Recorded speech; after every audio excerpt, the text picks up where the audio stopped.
அனைவருக்கும் வணக்கம். எல்லோரும் நல்லா இருக்கீங்களா? இன்றைக்கான லைவில் நம்ம 12th ஹிஸ்ட்ரியில் 8th லெசனாக இருக்கக்கூடிய காலனியத்துக்கு பிந்திய இந்தியாவின் மறுகட்டமைப்பு மற்றும் 9th லெசனாக இருக்கக்கூடிய ஒரு புதிய சமூக பொருளாதார ஒழுங்கமைவு இந்த பாடங்கள்லேருந்து ஒரு 20 கேள்விகள் நம்ம பார்க்க போகிறோம். முதல் கேள்வி பாருங்கள்.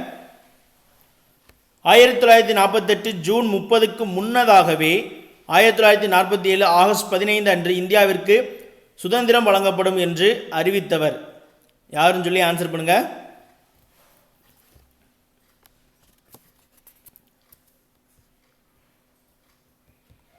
ஃபர்ஸ்ட் கொஸ்டின் ஆன்சர் பார்த்துலாமா? 1947 ஆகஸ்ட் 15 அன்று இந்தியாவிற்கு சுதந்திரம் வழங்கப்படும் என்று அறிவித்தவர் யார்னா மவுண்ட் பேட்டன் பிரபு. மவுண்ட் பேட்டன் பிரபு 1947 மார்ச் 22 தான் இந்தியாவினுடைய வைஸ்ராயாக வருவார். அதற்கு முன்னாடி என்ன சொல்லியிருப்பாங்க அப்படின்னா, லண்டன் பாராளுமன்றத்தில் லண்டனுடைய பிரதமராக இருந்த கிளமெண்ட் அட்லி 1948 ஜூன் 30க்குள்ளே இந்தியாவிற்கு சுதந்திரம் கொடுத்துருவோம் அப்படின்னு சொல்லுவார். ஆனால் கிளமெண்ட் அட்லி வந்ததுக்கப்புறம் இந்திய விடுதலைக்கான செயல்பாடுகள் மிக வேகமாக நடைபெற்று அதற்கான நாளும் அறிவிக்கப்பட்டுரும். அவர் எந்த நாள் அறிவித்தார் அப்படின்னு பார்த்தீங்கன்னா, ஜூன் 3 1947 அன்னைக்கு தான் இந்த மவுண்ட் பேட்டன் திட்டத்தை அறிவிப்பார். இரண்டாவது கேள்வி, இந்திய பிரிவினையுடன் கூடிய சுதந்திரத்திற்கான மவுண்ட் பேட்டன் திட்டம் எங்கு நடைபெற்ற காங்கிரஸ் கூட்டத்தில் ஏற்றுக்கொள்ளப்பட்டது?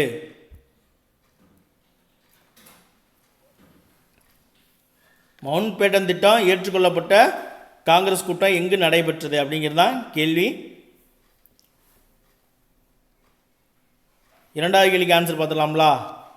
1947 ஜூன் 14 அன்றைய நாள் நடைபெற்ற மீரட் காங்கிரஸ் கூட்டத்தில் தான் பிரிவினையுடன் கூடிய சுதந்திரத்திற்கான மவுண்ட் பேட்டன் திட்டமானது ஏற்றுக்கொள்ளப்பட்டது. இந்தியாவுக்கு சுதந்திரம் வழங்கப்பட்ட 1947 ஆகஸ்ட் 14 to 15 அன்றைய நாள் நள்ளிரவில் நேரு அவர்கள் என்ன பண்ணுவார்னா, அரசியலமைப்பு நிர்ணய சபை உறுப்பினரிடம் உரையாற்றுவார். அதை என்ன அப்படின்னு சொல்லுவாங்கன்னா, விதியோடு ஒரு ஒப்பந்தம் அப்படின்னு சொல்லுவார். அவர் அதை அப்படி தான் தொடங்குவார். நீண்ட காலத்துக்கு முன்னாடி நாம் விதியோடு ஒரு ஒப்பந்தம் செய்தோம், இப்போது அந்த வாக்குறுதிகளை நம்ம முழுமையாக அல்லது முழு அளவிலாக அதை கணிசமாக மீட்கும் நேரம் வந்துருச்சு அப்படின்னு சொல்லி உரையாற்றுவார். சரிங்களா? இது ஒரு முறை கேட்டிருக்காங்க, விதியோடு ஒரு ஒப்பந்தம் என்று உரை நிகழ்த்தியவர் யார் அப்படின்னு சொல்லி கேட்டிருக்காங்க. ஜவஹர்லால் நேரு.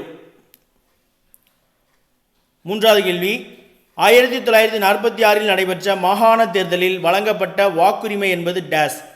வயது வந்தோர் அனைவருக்குமான வாக்குரிமையா, சொத்துரிமை உடையவர்களுக்கு மட்டுமேயான வாக்குரிமையா, ஆண்களுக்கு மட்டுமேயான வாக்குரிமையா, அல்லது காங்கிரஸ் கட்சி உறுப்பினர்கள் மட்டுமே வாக்களித்தார்களா?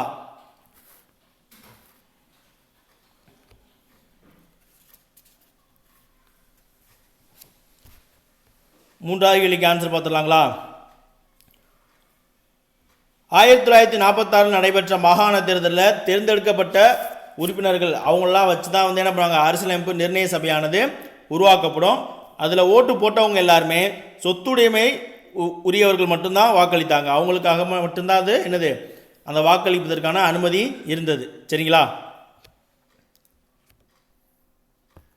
நான்காவது கேள்வி, இந்திய அரசமைப்புக்கான குறிக்கோள் தீர்மானத்தை அரசமைப்பு நிர்ணய சபையில் அறிமுகப்படுத்தியவர் யார்? நம்ம பாலிட்டியில் பார்த்துருப்போம் குறிக்கோள் தீர்மானம் அப்படின்னு சொல்லி.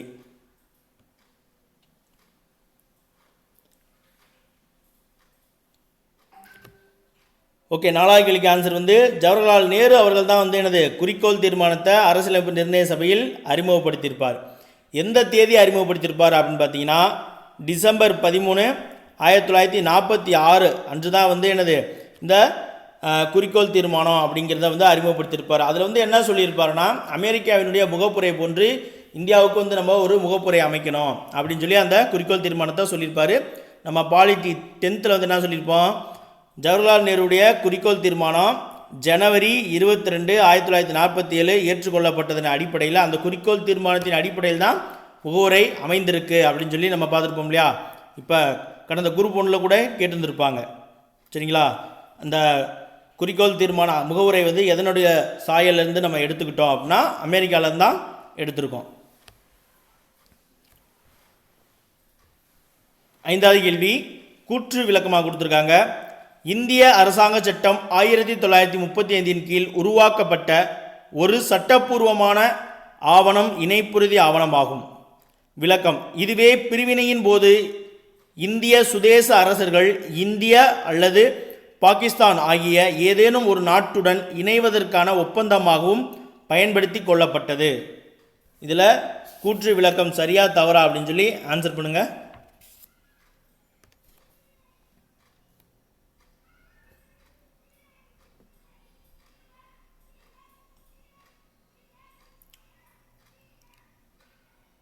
ஐந்தாவது கேள்விக்கு ஆன்சர் பார்க்கலாங்களா? இந்திய அரசாங்க சட்டம் 1935 நமக்கு தெரியும். மாகாணத்தில் தன்னாட்சியை அறிமுகப்படுத்திய சட்டம். அந்த சட்டம் அதன் கீழ் உருவாக்கப்பட்ட ஒரு சட்டப்பூர்வமான ஆவணம் இணைப்புறுதி ஆவணம். சரிங்களா? அது ஒரு இணைப்புறுதி ஆவணம். இது கரெக்ட். கூற்று கரெக்ட். இந்த 1935 சட்டம் தான் பிரிவினையின் போது இந்திய சுதேச அரசுகள் கிட்டத்தட்ட 553 சுதேச அரசுகள் இருந்துச்சு. இப்போ தமிழ்நாட்டில் எடுத்துக்கிட்டிங்கன்னா புதுக்கோட்டை அரசர் இருந்திருப்பாங்க. அப்புறம் கேரளா பார்த்திங்கன்னா திருவிதாங்கூர் மன்னர் இருந்திருப்பாங்க. இங்கே கர்நாடகாவில் பார்த்திங்கன்னா மைசூரு, ஆந்திராவில் பார்த்திங்கன்னா ஹைதராபாத் நிஜாம் அப்படின்னு சொல்லி சுதேச அரசுகள் இருந்துச்சு. அதுதான் சொல்கிறாங்க, அதுதான் சுதேச அரசுகள். பிரிவினையின் போது இந்த சுதேச அரசர்கள் இந்தியா அல்லது பாகிஸ்தான் ஆகிய ஏதேனும் ஒரு நாட்டுடன் இணைவதற்கான ஒப்பந்தமாகவும் பயன்படுத்தி கொள்ளப்பட்டது எது அப்படின்னா 1935 என்னது இணைப்புறுதி ஆவணம் தான். இந்திய அரசு சட்டம் என்று சொல்லப்படக்கூடிய இணைப்புறுதி ஆவணம் தான். விளக்கம் கரெக்ட். அப்போ கூற்று விளக்கம் சரி, விளக்கம் கூற்றிற்கு ஆனது. ஆப்ஷன் ஏ தான் கரெக்டான ஆன்சர். ஆறாவது கேள்வி பாருங்க. ஜவஹர்லால் நேரு, வல்லபாய் பட்டேல் மற்றும் பட்டாபி சீதாராமையா ஆகிய மூவரையும் கொண்ட ஜேவிபி குழு எதற்காக அமைக்கப்பட்டது அப்படின்னு சொல்லி கேட்டிருக்காங்க. இணைப்புறுதி ஆவணத்திற்காகவா, அல்ல ஜூனாகத் ஹைதராபாத் மாகாணங்கள் இணைப்பிற்கான குழுவா, மொழிவாரி மாகாண கோரிக்கையை ஆராயவா, மாநில மறுசீரமைப்பு ஆணையமா?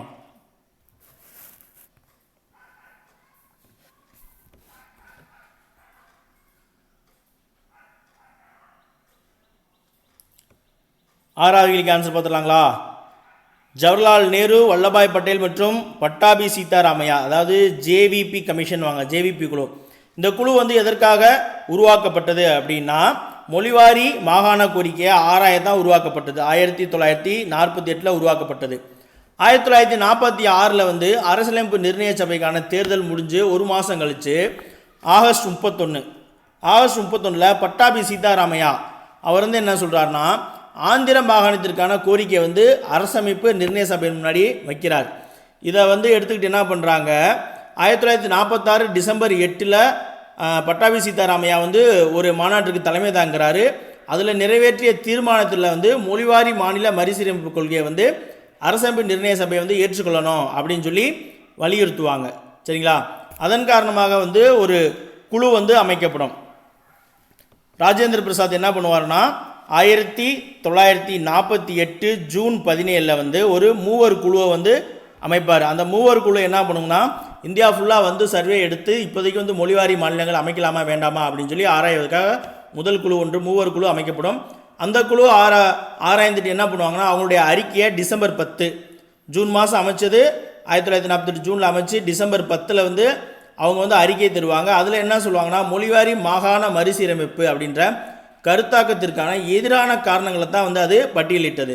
அதனால் என்ன பண்ணுறாங்கன்னா திருப்பி அதே 1948 இன்னொரு குழு போடுறாங்க. திரும்பவும் இந்த மொழிவாரி மாகாண கோரிக்கையை ஆராயலாமா வேணாமான்னு. அதாவது போட்ட மூவர் குழு என்ன சொல்லுது அப்படின்னா மொழிவாரி மாநிலங்கள் இப்போது அமைக்க வேணாம் அப்படின்னு சொல்லுவாங்க. அதனால் மீண்டும் மூவர் குழு போடுறாங்க. அதில் தான் இந்த ஜவஹர்லால் நேரு, வல்லபாய் பட்டேல், பட்டாபி சீதாராமையா 3 பேர் இருப்பாங்க. இவங்களும் என்ன பண்ணுவாங்கன்னா ஆய்வு செஞ்சு 1949 ஏப்ரல் 1 அறிக்கை சமர்ப்பிப்பாங்க. அதில் என்ன சொல்லியிருப்பாங்க, இந்த சமயத்தில் நம்ம மொழிவாரி மாநிலங்கள் அமைக்கிறது சரியாப்படாது அப்படின்வாங்க. அதற்கப்புறம் பின்னால் முதல் பொது தேர்தல் நடந்து முடிஞ்சதுக்கப்புறம் என்ன நடக்கும்னா பொட்டி ஸ்ரீராமுலு அப்படிங்கிற ஒரு ஆந்திராவை சேர்ந்தவர் என்ன பண்ணுவார், தனி ஆந்திர மாநிலம் பிரிக்கப்படணும் அப்படின்னு சொல்லி உண்ணாவிரதம் இருப்பார். அக்டோபர் 19 1952 அக்டோபர் 19 உண்ணாவிரதம் இருப்பார். அவர் உண்ணாவிரதம் தொடங்கி 1952 டிசம்பர் மாதம் இறந்துருவார். அதனால் என்ன பண்ணுறாங்கன்னா ஃபசல் எல்லிய தலைவராகவும் KM பணிக்கர் மற்றும் ஹெச்என் குன்ஸ்ரு அப்படிங்கிற நபர்களை வந்து உறுப்பினர்களாக வச்சு மீண்டும் வந்து ஒரு மாநில சீரமைப்பு ஆணையம் வந்து அமைக்கப்பட்டு என்ன பண்ணுவாங்கன்னா, அவங்க என்ன சொல்லுவாங்கன்னா, மொழிவாரியாக வந்து மாகாணத்தை பிரிக்கணும்னு முடிவு பண்ணிட்டு இந்த ஃபசல் அலி ஆணையத்திட்ட வந்து எவ்வாறு நம்ம மொழிவாரி மண்டலங்க பிரிக்கலாம் அப்படின்னு சொல்லி ஐடியா கேட்கறதுக்காக அமைப்பாங்க. 52ல் அவங்க வந்து 1955 அக்டோபரில் அவங்க அறிக்கையை தருவாங்க. அதன் அடிப்படையில் வந்து இந்தியா வந்து இவ்வாறு நம்ம பிரிக்கலாம் அப்படின்னு சொல்லி பிளான் வந்து தந்தது வந்து என்னது, ஃபசல் அலி ஆணையம் தான். 7வது கேள்வி, இந்தியா டேஸ் உறவுக்கான கோட்பாடுகளாக பஞ்சசீல கொள்கையை வகுத்தது. எந்த நாட்டினுடைய உறவுக்கான கோட்பாடுகளாக பஞ்சசீல கொள்கையை வந்து India வகுத்தது?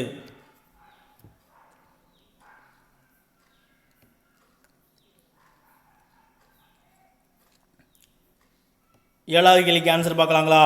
Option A China. India வந்து சீனாவுடனான உறவுக்கான கோட்பாடுகளாக தான் பஞ்சசீல கொள்கை, அதாவது ஒரு 5 கொள்கை இருக்கும், அந்த 5 கொள்கையை வகுத்தது. சரிங்களா? சீனாவை வந்து ஜப்பான் வந்து காலனிய நாடாக வந்து வச்சுருப்பாங்க. ஜப்பானிய காலனிகள் தான் வந்து சீனா இருக்கும்.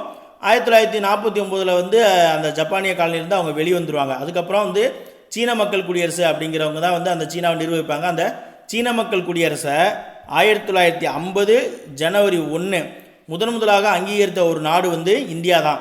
இந்தியா அங்கீகரித்ததுக்கப்புறம் தான் சீனா வந்து எனது ஒரு இறையாண்மை கொண்ட நாடாகவே வந்து மாற்றமடையும். சரிங்களா? அது மட்டும் இல்லாமல் சீனாவுக்கு இந்தியாவுக்கு வந்து பார்த்திங்கன்னா ஒரு அதிகமான நிலப்பரப்பு எல்லை இருக்குது. அதனால் வந்து நேரு வந்து சீனாவுடனான உறவுக்கு வந்து ஒரு முக்கியத்துவம் கொடுத்துருப்பாரு. அந்த நாட்டினுடான உறவு கோட்பாடுகளாகத்தான் பஞ்சசீல கொள்கை அப்படின்ற ஒரு கொள்கையை வந்து நேரு அவர்கள் வந்து வகுத்திருப்பாங்க. சரிங்களா?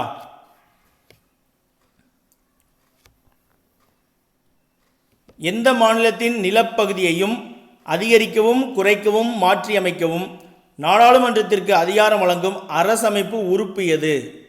ஆன்சர் பண்ணுங்க.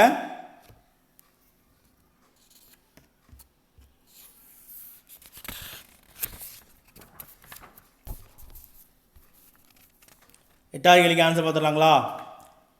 எந்த ஒரு மாநிலத்தின் நிலப்பகுதியை அதிகரிக்கவும் குறைக்கவும் அல்லது மாற்றியமைக்கவும் நாடாளுமன்றத்திற்கு அதிகாரம் வழங்கக்கூடிய அரசமைப்பு உறுப்பு எதுனா ஆப்ஷன் பி உறுப்பு 3 தான். சரிங்களா?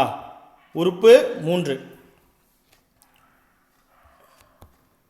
9வது கேள்வி, இந்தியாவில் சுதேச அரசுகள் இணைப்பின் போது இந்தியாவுடன் இணைய மறுத்து பாகிஸ்தானுடன் சேர விரும்பிய சுதேச அரசு எது?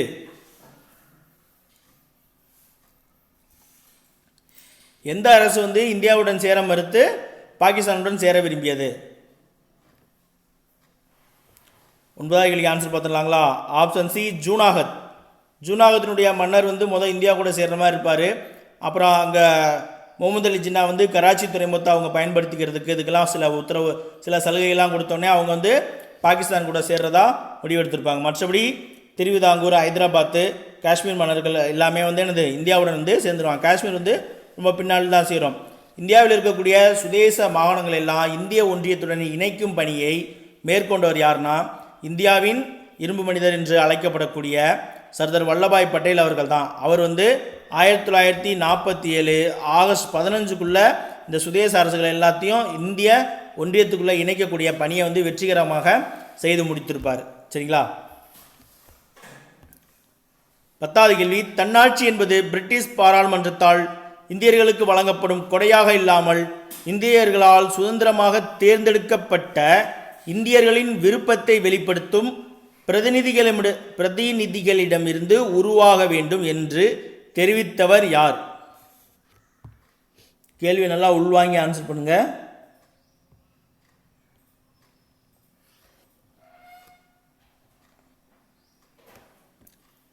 பத்தாவது கேள்விக்கு ஆன்சர் பார்க்கலாங்களா? அதாவது தன்னாட்சி அப்படிங்கிறது பிரிட்டிஷ் பாராளுமன்றத்தால் இந்தியர்களுக்கு வழங்கப்பட்ட ஒரு கொடையாக இருக்கக்கூடாது.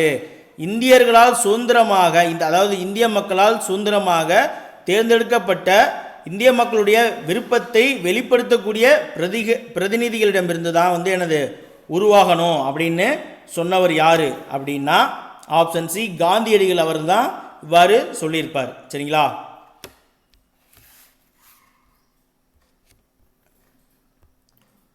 11வது கேள்வி, 5ஆண்டு திட்டத்தின் அடித்தளமாக இருந்த கருத்தியல் டேஸ் என குறிப்பிடப்படுகிறது. ஐந்தாண்டு திட்டத்தினுடைய அடித்தளமாக இருந்த கருத்தியல் எது அப்படின்னு கேட்டாலும் இந்த ஆன்சர் தான்.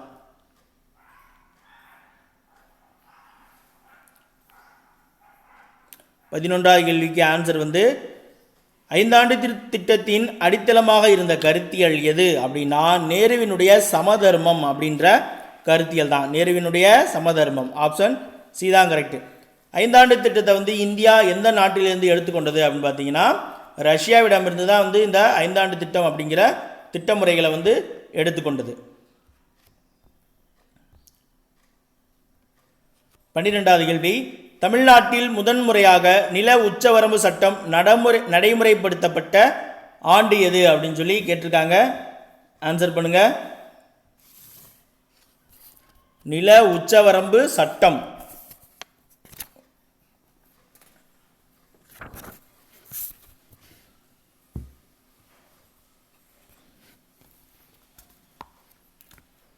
அதாவது நில உச்சவரம்பு சரி ஆன்சர் பார்த்தலாம். தமிழ்நாட்டில் வந்து 1961 தான் வந்து முதன்முறையாக நில உச்சவரம்பு சட்டம் வந்து நடைமுறைப்படுத்தப்பட்டது.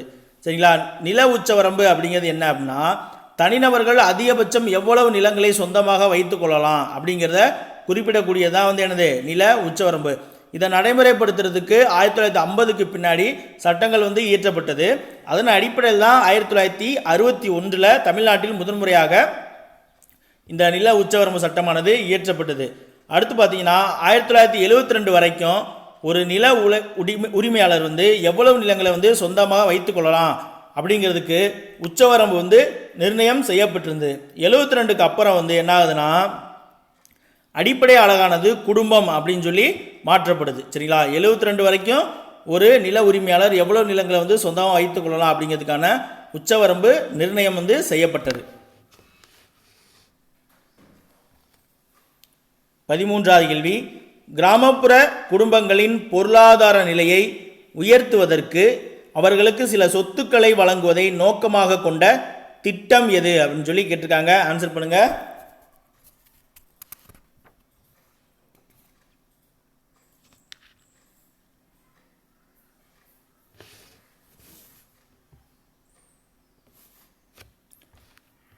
பதிமூன்றாவது கேள்விக்கு answer பார்க்கலாங்களா?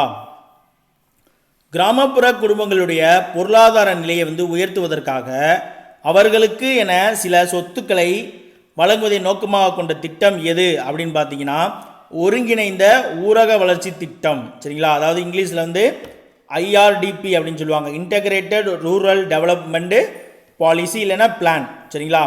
Integrated rural development plan, தமிழில் வந்து ஒருங்கிணைந்த ஊரக வளர்ச்சி திட்டம் அப்படிங்கிற பேரில் வந்து அறிமுகப்படுத்தப்பட்டது. எந்த வருஷம் அப்படின்னு பார்த்தீங்கன்னா 1980 வந்து அறிமுகப்படுத்தப்பட்டது. இதன் மூலயமா பார்த்தீங்கன்னா ஒரு வருஷத்துக்கு கிட்டத்தட்ட 600 குடும்பங்களுக்கு வந்து உதவிகள் வழங்குவது அப்படின்னு சொல்லி இருந்துச்சு. இந்த உதவிகள் வந்து 15 மில்லியன் குடும்பங்களுக்கு சென்றடைவதை வந்து நோக்கமாகவும் வச்சுருந்தாங்க. சரிங்களா? அடுத்து 14வது கேள்வி, ஏழைகளின் சுய வேலை வாய்ப்பை மேம்படுத்துவதற்காக ஒரு திட்டமாக ஒருங்கிணைந்த ஊரக வளர்ச்சி திட்டம் மறுசீரமைக்கப்பட்ட ஆண்டு எது அப்படின்னு சொல்லி கேட்டிருக்காங்க. ஆன்சர் பண்ணுங்க.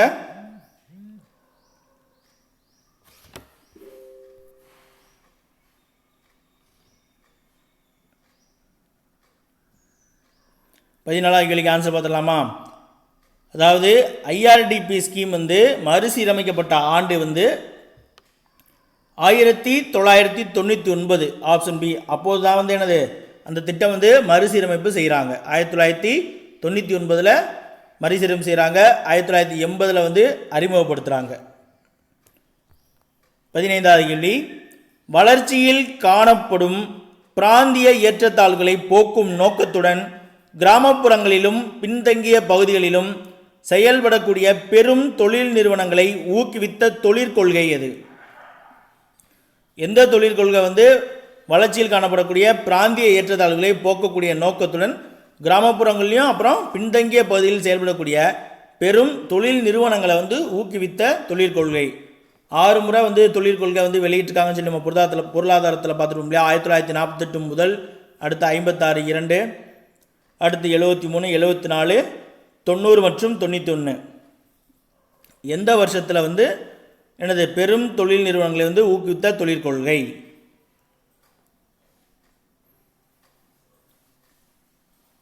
பதினைந்தாவது கேள்விக்கு ஆன்சர் பார்க்கலாமா? கிராமப்புறங்களிலும் பின்தங்கிய பகுதிகளிலும் செயல்படக்கூடிய பெரும் தொழில் நிறுவனங்களை ஊக்குவித்த தொழிற்கொள்கை வந்து 1973ஆம் ஆண்டு தொழிற்கொள்கை. சரிங்களா? ஆப்ஷன் சி தான் 15வது கேள்விக்கு கரெக்டான ஆன்சர். 16வது கேள்வி, பொருளாதார முன்னேற்றத்தை அடைவதற்கு கனரக தொழிற்சாலைகளுக்கு முக்கியத்துவம் வழங்கிய 5ஆண்டு திட்டம் இது? கனரக தொழிற்சாலைகளுக்கு முக்கியத்துவம் வழங்கிய 5ஆண்டு திட்டம்.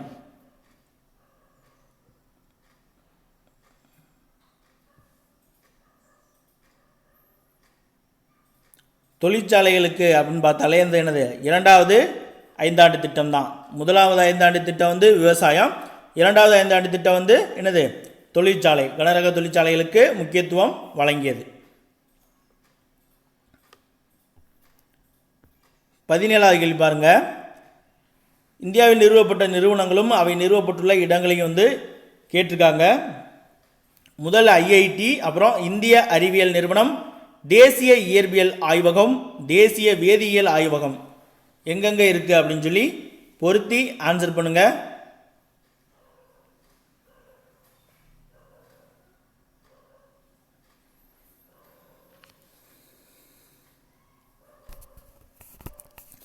பதினேழாவது கேள்விக்கு ஆன்சர் பார்க்கலாங்களா?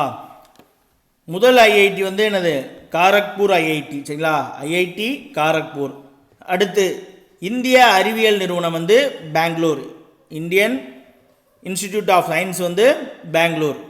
அடுத்து வந்து பார்த்தீங்கன்னா இந்தியன் இன்ஸ்டிடியூட் ஆஃப் ஃபிசிக்ஸ் இருக்குது பார்த்தீங்களா, ஃபிசிக்ஸ் வந்து நியூ டெல்லியில் இருக்குது.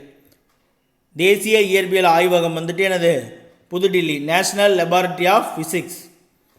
அடுத்து வந்து நேஷ்னல் லெபார்டரி ஆஃப் கெமிஸ்ட்ரி வந்து பூனேயில் இருக்குது. சரிங்களா? தேசிய வேதியியல் ஆய்வகம் வந்து பூனே. அப்போ 2, 3, 4, 1 2, 3, 4, 1 ஆப்ஷன் டி தான் கரெக்டான ஆன்சர்.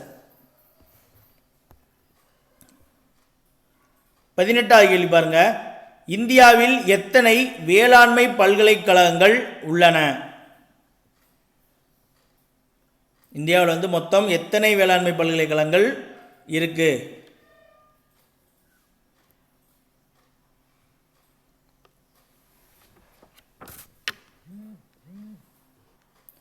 பதினெட்டாவது கேள்விக்கு ஆன்சர் பார்த்துடலாங்களா? இந்தியாவில் வந்து மொத்தம் 67 வேளாண்மை பல்கலைக்கழகங்கள் இருக்குது. தமிழ்நாட்டில் எங்கே இருக்குது? கோயம்புத்தூரில் வேளாண்மை பல்கலைக்கழகம் வந்து இருக்குது. சரிங்களா?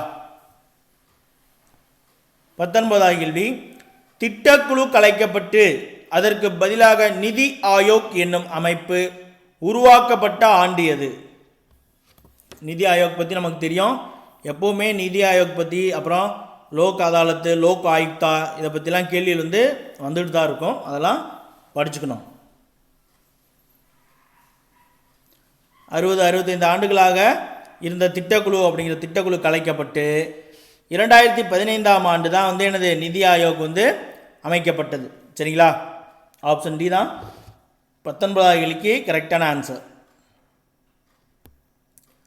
20வது கேள்வி, அண்மையில் ஒருங்கிணைக்கப்பட்ட கல்வி திட்டம் எது? சர்வ சிக்ஷா அபியானா, ராஷ்ட்ரிய மத்தியமிக் சிக்ஷா அபியானா, சமக்ர சிக்ஷா அபியானா, இல்லை IRCDSஆ? எந்த திட்டம் வந்து அண்மையில் ஒருங்கிணைக்கப்பட்ட கல்வி திட்டம்?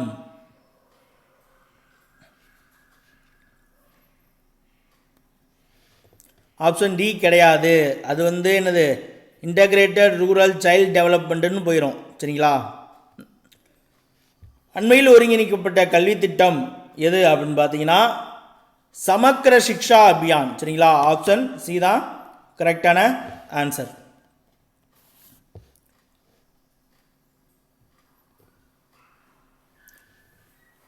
ஓகே, இன்றைக்கான லைவ் கிளாஸ் வந்து முடிஞ்சிருச்சு. எக்ஸாமுக்கு இன்னும் மிகவும் குறைவான நாட்கள் தான் இருக்குது. நல்ல முறையில் படிங்க. எக்ஸாம் ஹாலுக்குள்ளே நுழைஞ்சிட்டிங்களோ இல்லை அந்த எக்ஸாம் எழுதக்கூடிய சென்டருக்குள்ளே போயிட்டாலோ அது படிக்கலையே இது படிக்கலையே அது பார்க்காம வந்துட்டோமோ இது பார்க்காம வந்துட்டோமோன்னு நினைக்காதீங்க. நீங்கள் நல்லா படித்ததை மட்டும் ஒரு முறை நினைவுபடுத்தி பாருங்கள். அங்கே போகும்போது ரொம்பலாம் திங்க் பண்ண வேணாம், சரிங்களா? இந்த ரிவிஷன் பண்ணக்கூடிய காலகட்டங்களே நீங்கள் என்ன படிச்சிருக்கீங்களோ உங்களுக்கு என்ன தெரியுமோ அதை ஒரு முறை ரீகால் பண்ணி நினைவுபடுத்திக்கங்க. எக்ஸாம் ஹாலில் போயிட்டு ப்ரெசன்டேஷன் அப்படிங்கிறது ரொம்ப முக்கியம். டைம் மேனேஜ்மெண்ட் ரொம்ப முக்கியம். தெரியாத கேள்விக்கு வச்சுக்கிட்டு நேரத்தை வீணடிக்காதீங்க. தெரியாத கேள்விகளை ரஃப் பேஜ் கொடுத்துருப்பாங்க இல்லையா, அதில் எந்த கேள்வியை விடுறீங்களோ அந்த கேள்வி அந்த ரஃப் பேஜில் வந்து நீங்கள் நோட் பண்ணிவிட்டு அடுத்தடுத்த கேள்விக்கு போங்க, சரிங்களா? அடுத்தடுத்த கேள்விக்கு போகும்பொழுது நீங்கள் ஒரு வேளை இப்போ கடந்த குரூப் 1ல் கூட ஒரே கேள்வி அப்படியே பொறுத்துகளையும் கேட்டிருந்தாங்க, தவறான இணையிலையும் கேட்டிருந்தாங்க. அந்த மாதிரி வரும்பொழுது நீங்கள் ஏதாச்சும் 1-2 மேட்ச் ஆச்சுன்னா அந்த விடுபட்ட கேள்வியில் வந்து நீங்கள் விடையளிக்கிறதுக்கான வாய்ப்பு இருக்குது. நீங்கள் ஒரு கேள்விக்கு விடை தெரியல அப்படின்னா விட்டுட்டு போகிற கேள்விகளை வந்து பின்னாடி நோட் பண்ணிட்டு வருது. என்னென்னா நீங்கள் ஒரு குறிப்பிட்ட நேரம் கழித்து வந்து நீங்கள் கவுண்ட் பண்ணுவீங்களா, எதாவது எழுதாமல் இருக்குமா, அப்படி பார்க்கும் பொழுது உங்களுக்கு வந்து நீங்கள் கொஷின் பேப்பரில் தேடுறதோ ஓஎம்ஆரில் தேடுறதோ சிரமமாக இருக்கும். அப்போ அந்த நம்பர் இருந்துச்சுன்னா அந்த நம்பரில் டக்குன்னு கொஷின் எடுத்து பார்த்து எளிமையாக வந்து நீங்கள் விடையளிக்கலாம். இது வந்து உங்களுக்கு பயனுள்ளதாக இருக்கும், சரிங்களா? தேர்வுக்கு நல்லா படிங்க. All the best. தேங்க்யூ.